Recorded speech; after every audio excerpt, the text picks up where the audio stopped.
Hi, this is Mo of Mo West Creations, and I'm going to show you how to pin roll jeans.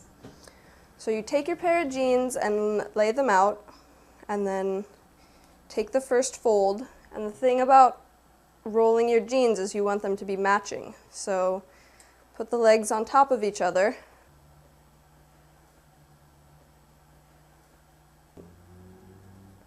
One roll. Two rolls.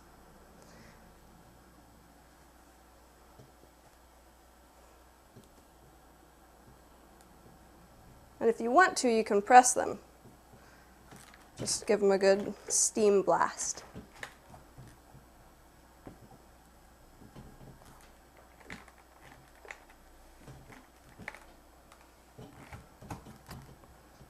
This has been Mo West of Mo West Creations, and now you have pin rolled jeans. Ciao!